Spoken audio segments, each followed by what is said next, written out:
कक्षा चौथी, विषय हिंदी, पाठ 10वां, रंगों का पर्व होली।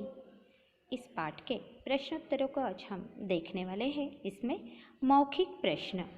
प्रश्न पहला है, होलिका किसे गोद में लेकर आग में बैठी? होलिका किसे गोद में लेकर आग में बैठी?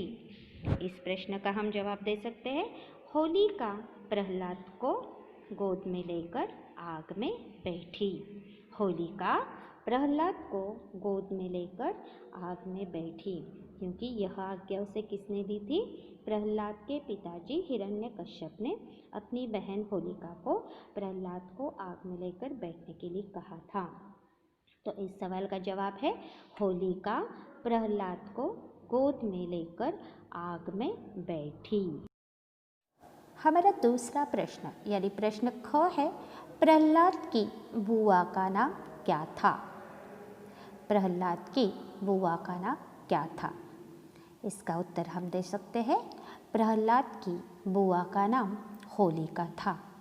प्रहलाद की बुआ का नाम होलिका था, जो कि हिरण्यकश्यप की बहन थी।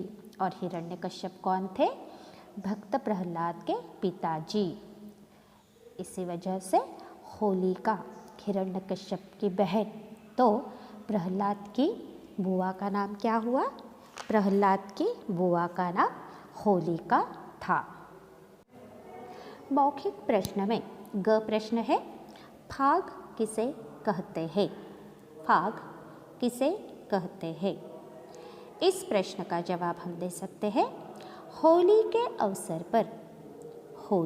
अवसर पर गाए जाने वाले लोकगीत को फाग कहते हैं। होली के अवसर पर गाए जाने वाले लोकगीत को फाग कहते हैं। अगर इसका स्पष्टीकरण देने जाए तो होली के दूसरे दिन जब लोग रंग गुलाल डालते हैं और उस समय जो गाने गाए जाते हैं उन्हें फाग कहा जाता है। इसी वजह से होली के अवसर पर गाए जाने वाले लोकगीत को फाग कहते हैं। मौखिक प्रश्न में हमारा घ प्रश्न है, ब्रज में किस प्रकार होली मनाई जाती है? ब्रज में किस प्रकार होली मनाई जाती है? इसका उत्तर हम दे सकते हैं, ब्रज की होली बहुत ही प्रसिद्ध है। वहाँ फूलों से होली खेली जाती है और लठमार को देखने तो दूर राज्यों एवं विदेशों से लोग आते हैं। इस प्रकार हम ब्रज की होली का वर्णन कर सकते हैं। ब्रज में किस प्रकार होली मनाई जाती है? ब्रज की होली बहुत ही प्रसिद्ध है। वहाँ फूलों से होली खेली जाती है और लठमार को देखने, यानी वहाँ की लठमार बहुत ही प्रसिद्ध है। उसे देखने के लिए विविध राज्यों से एवं देशों से वहाँ पर लोग इकट्ठे होते हैं, ताकि वहाँ का वर्णन इतना अद्भुतपूर्ण होता है। मौखिक प्रश्न के बाद अब हम चलते हैं लिखित प्रश्न की ओर। लिखित प्रश्न में हमारा प्रश्न क है, बाजार में बच्चों ने क्या देखा तथा वहाँ से क्या खरीदा? बाजार में बच्चों ने क्या देखा तथा वहाँ से क्या खरीदा? उत्तर हम इस प्रकार दे सकते हैं, बाजार में बच्चों ने रंग गुलाल और रंग बिरंगी पिचकारियों से सजी दुकानें देखी तथा पिंकी ने वहाँ से मछली के आकार की और अन्नू ने बंदूक वाली पिचकारी खरीदी। यह हमारे पाठ में आए हुए वर्णन द्वारा हम यह उत्तर दे सकते हैं इस प्रश्न का। बाजार में बच्चों ने रंग गुलाल और रंग बिरंगी पिचकारियों से सजी दुकानें देखी तथा पिंकी ने वहाँ से मछली के आकार की और अन्नू ने बंदूक वाली पिचकारी खरीदी। आगे हमारा ख क्वेश्चन है, माँ ने बच्चों को होली के त्यौहार के विषय में क्या कहानी सुनाई। माँ ने बच्चों को होली के त्यौहार के विषय में क्या कहानी सुनाई। देखिए हमारे पाठ में आए हुए वर्णन में पिंकी द्वारा पूछे गए सवाल में पिंकी ने क्या माँ से सवाल पूछा था कि हम लोग होली क्यों मनाते हैं। उस सवाल पर माँ ने जो भक्त प्रहलाद की कहानी सुनाई थी उस वर्णन अनुसार हम इस प्रश्न का उत्तर इस प्रकार दे सकते हैं। माँ ने बच्चों को होली के त्यौहार के विषय में भक्त प्रहलाद की कहानी सुनाई। जब पिंकी ने सवाल पूछा था माँ से कि हम होली क्यों मनाते हैं, तब पिंकी की माँ जी ने उन्हें बताया था कि जब हिरण्यकश्यप ने अपनी बहन होलिका को आज्ञा दी थी भक्त प्रहलाद को आग में लेकर बैठने के लिए, उसी विवरण पर हम ये उत्तर दे सकते हैं। ग प्रश्न है, पिताजी ने बच्चों को क्या सीख दी। पिताजी ने बच्चों को क्या सीख दी। इस प्रश्न का उत्तर हम इस प्रकार दे सकते हैं। पिताजी ने बच्चों को यह सीख दी कि हमें सावधानी से रंग खेलना चाहिए, किसी पर भी कीचड़, ग्रीस या अन्य गंदी चीज़ें नहीं डालनी चाहिए। क्या सीख दी? पिताजी ने बच्चों को यह सीख दी कि हमें सावधानी से रंग खेलना चाहिए, किसी पर भी कीचड़, ग्रीस या अन्य गंदी चीज़ें नहीं डालनी चाहिए।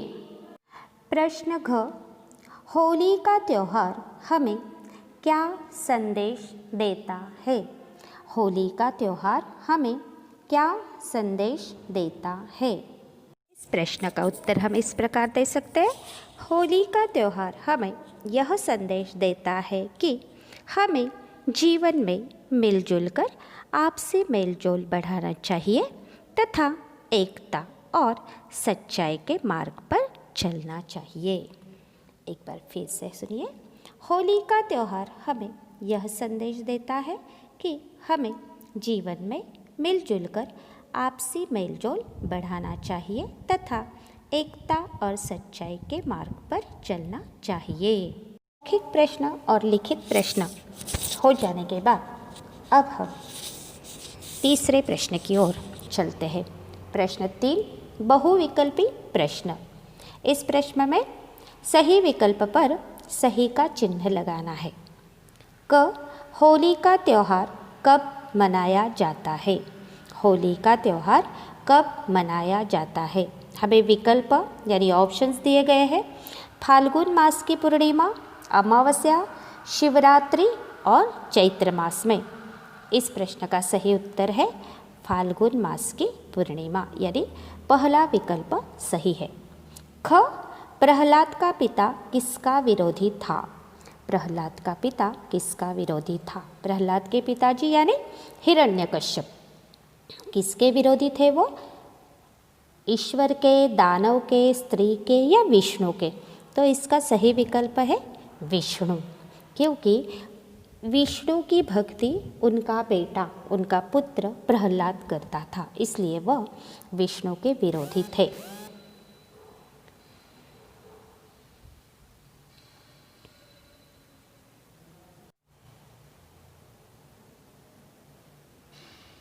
ग, किसको आग में न जलने का वरदान प्राप्त था। किसको आग में न जलने का वरदान प्राप्त था। इसका सही विकल्प है होलिका, क्योंकि हम जानते हैं होलिका को यह वरदान था कि वह आग में नहीं जल सकती। तो इस वरदान को जानते हुए हिरण्यकश्यप ने उसको प्रहलाद को गोद में लेकर बैठने की आज्ञा दी थी। तो किसको आग में न जलने का वरदान प्राप्त था। इस प्रश्न का सही विकल्प है होलिका। घ, हिरण्यकश्यप किसको मारना चाहता था। हिरण्यकश्यप किसको मारना चाहता था। अपने भाई को, अपने पुत्र को, अपनी पत्नी को या विष्णु को। तो देखिए हिरण्यकश्यप यानी भक्त प्रहलाद के पिताजी, तो हम पाठ अनुसार सही विकल्प चुन सकते हैं अपने पुत्र को, क्योंकि उसका पुत्र हिरण्यकश्यप का पुत्र श्री विष्णु की भक्ति कर रहा था और उसे ये कतई पसंद नहीं था। इसलिए वह अपने पुत्र यानी प्रहलाद को मारने के लिए अलग अलग उपाय कर रहा था। इसलिए हिरण्यकश्यप किसको मारना चाहता था? इसका सही विकल्प है अपने पुत्र को। तो इस प्रकार हमने सही विकल्प पर सही का चिन्ह लगाया। इसमें होली का त्यौहार कब मनाया जाता है? इसका सही विकल्प है फाल्गुन मास की पूर्णिमा। प्रहलाद का पिता किसका विरोधी था? इसका सही विकल्प है विष्णु। किसको आग में न जलने का वरदान प्राप्त था? इसका सही विकल्प है होलिका। और हिरण्यकश्यप किसको मारना चाहता था? इसका सही विकल्प है अपने पुत्र को। भाषा ज्ञान में अगला प्रश्न है, निम्नलिखित शब्दों की वर्तनी शुद्ध करके लिखिए। यहाँ पर हमें अशुद्ध रूप से शब्द दिए हैं, उन्हें हमें शुद्ध रूप से लिखना है। पहला शब्द दिया गया है पावित्रता। इसका सही लेखन और उच्चारण है पवित्रता। तो देखिए हमने यहाँ पर सही शब्द का लेखन किया है पवित्रता। त्योहार दिया गया है, जबकि हम शब्द लिखते हैं त्योहार, त्योहार नहीं लिखते, त्योहार लिखते हैं, ओ की मात्रा देते हैं, औ की नहीं देते। मिठाइयाँ, मिठाइयाँ, यहाँ पर ई छोटी लिखनी चाहिए, हमें देते समय बड़ी ई लिखी हुई दी है, लेकिन मिठाइयाँ शब्द में ई छोटी लिखते हैं।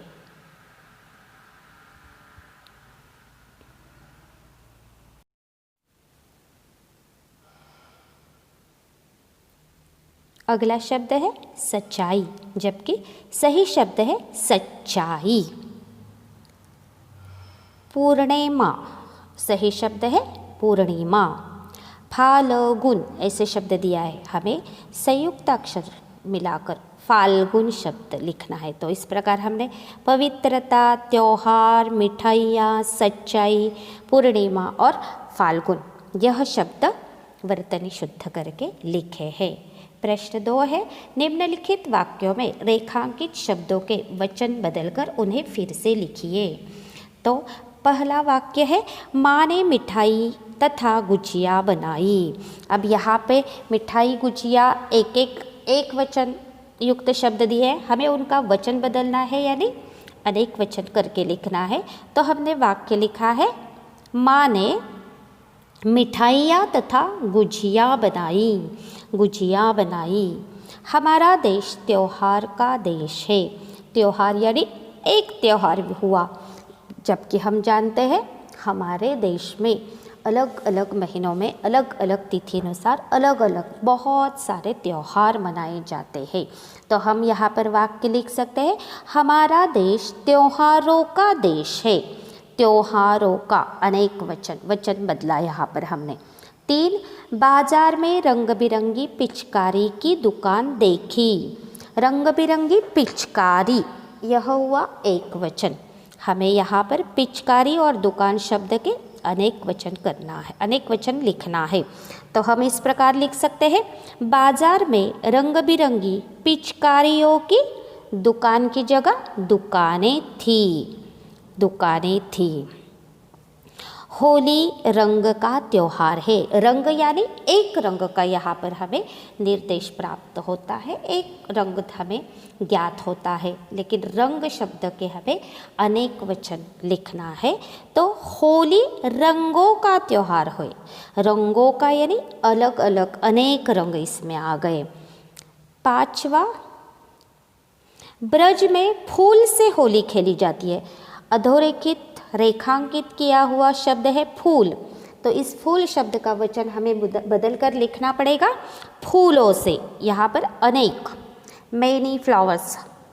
ब्रज में फूल से होली खेली जाती है। तो हमने वाक्य सही ऐसे बनाया ब्रज में फूलों से होली खेली जाती है। इस प्रकार हमने रेखांकित शब्दों के वचन बदलकर फिर से लिखा। 3, निम्नलिखित शब्दों के लिंग बदलकर लिखिए।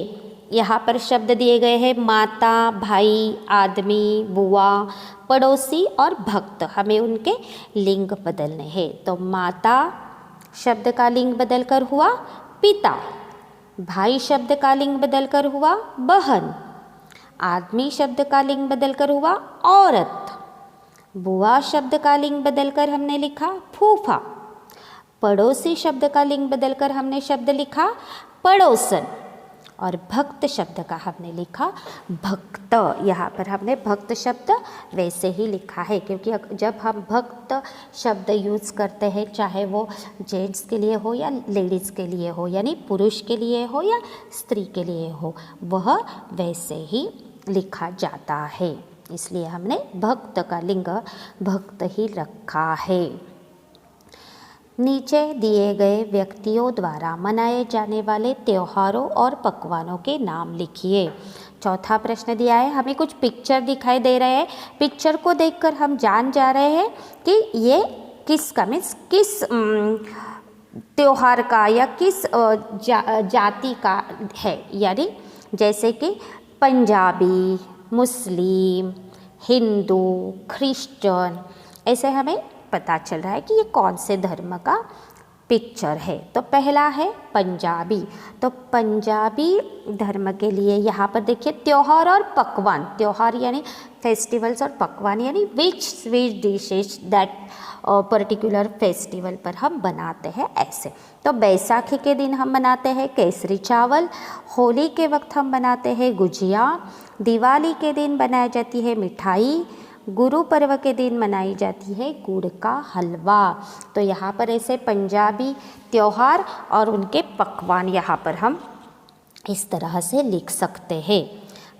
दूसरा चित्र है मुस्लिम धर्म का, यानी त्योहार और पकवान हम यहाँ पर लिखेंगे। रमजान, ईद और बकरीद यहाँ पर हमने त्योहार लिखे हैं, और उस फेस्टिवल पर, उस त्योहार के ऊपर बनाई जाने वाली डिशेस यानी पकवान है सेवैया और बिरयानी, सेवैया और बिरयानी। अगला चित्र है हिंदू धर्म का। तो वहाँ पर त्योहार लिखा है हमने दिवाली, दशहरा, मकर संक्रांति, और पकवान मिठाई, हलवा, तिलकुट। जिस प्रकार हम अलग अलग त्यौहार मनाते हैं, वैसे तो हमारे यहाँ बहुत सारे त्यौहार होते हैं, लेकिन ख़ास करके जो सभी लोग एक दूसरे के साथ मिलकर जो मनाते हैं वह हमने यहाँ पर लिखे। तो दिवाली के वक्त हम बहुत सारी मिठाइयाँ बनाते हैं, दशहरे के वक्त हलवा बनाते हैं, मकर संक्रांति के वक्त तिलकुट बनाते हैं। इसलिए हमने यहाँ पर ख़ास त्योहार और उनके पकवान यहाँ पर लिखे हैं। आगे क्रिश्चियन धर्म के लिए यहाँ पर त्योहार दिए हैं क्रिसमस और ईस्टर डे, और यहाँ पर ज़्यादा से ज़्यादा वहाँ पर चलने वाली स्वीट डिश है केक, इसके लिए केक लिखा हुआ है। और उपवास यानी ईस्टर डे के दिन वो ज़्यादातर फास्ट रखते हैं, इसके लिए उपवास से जुड़े, फास्ट से जुड़े जो कुछ भी डिशेज पदार्थ पकवान होते हैं वो वहाँ पर बनाए जाते हैं। तो इस प्रकार त्योहारों का लेसन था, त्योहारों के विषय में हमने जानकारी प्राप्त की है।